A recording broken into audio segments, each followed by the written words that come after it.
नमस्कार दोस्तों। हरियाणा का शहर पड़ता है भिवानी। और जब इस भिवानी की पहली सुबह होती है तो यहाँ दो व्यक्तियों की लाश एक बोलेरो गाड़ी में जली हुई मिलती है।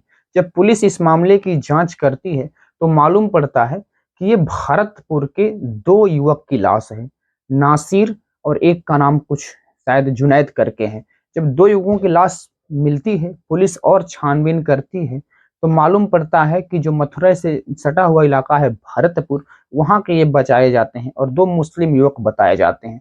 जब वहाँ गांव में जाकर पुलिस पूछताछ करती है तो मालूम पड़ता है कि इनको इनके गांव से उठाकर भिवानी ले जाया जाता है और वहाँ इनको मर्डर कर दिया जाता है और मर्डर का आरोप लगते हैं मोनू मानेसर, जो गुड़गांव के मानेसर का रहने वाला है। इसके साथ श्रीकांत पंडित और 3 अन्य लोग होते हैं, यानी कि टोटल 5 लोग।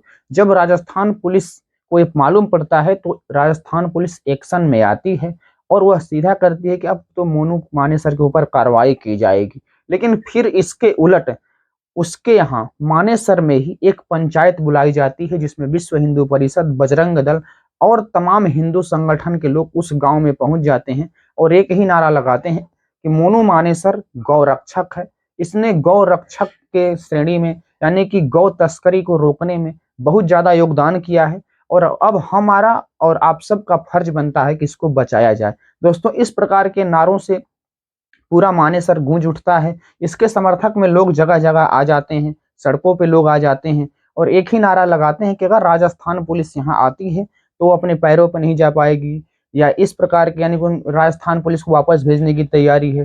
तो क्या इस प्रकार से अब चलेगा? अगर मान लीजिए गौ तस्करी की आड़ में किसी को जिंदा जलाना भी ठीक नहीं है, लेकिन फिर इसके उलट उन लोगों का ये कहना है कि मोनू मानेसर ने गौ रक्षक के फील्ड में बहुत अच्छा काम किया है, जो गौ माता को ये लोग काट देते थे। इस प्रकार के धार्मिक भावनाओं का हवाला देते हुए बचने की कोशिश की है। लेकिन अब कानून क्या करेगी इस मामले में? अगर कानून इस प्रकार से दबाव में आकर आरोपियों को छोड़ती चली जाएगी, अगर वह आरोपी है तो इस प्रकार से हमारे देश का कानून का ये हाल हो जाएगा। अगर किसी गौ तस्कर की बात होती है तो आप केस वगैरह कर सकते हैं, लेकिन किसी को जिंदा जलाना भी हमारे हिसाब से ठीक नहीं है। तो दोस्तों, ये रही पूरी कहानी कि किस प्रकार से दो युवक के शव मिलते हैं भिवानी में।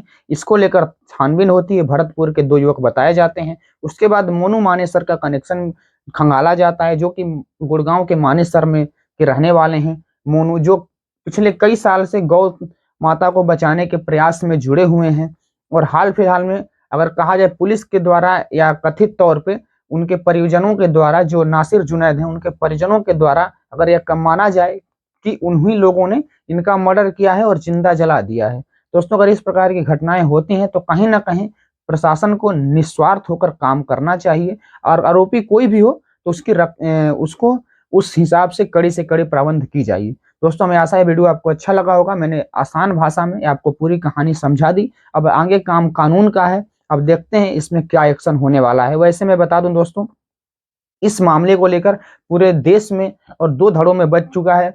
एक धड़ा यह कह रहा है कानून अपना कार्य नहीं कर रही है, कानून दबाव में आ जा रही है। दूसरा धड़ा यह कह रहा है कि गौ माता को बचाने के इनमें इन्होंने कार्रवाई की। अब देखते हैं क्या होता है। दोस्तों, मिलेंगे एक और वीडियो में, तब तक के लिए नमस्कार, बहुत बहुत धन्यवाद।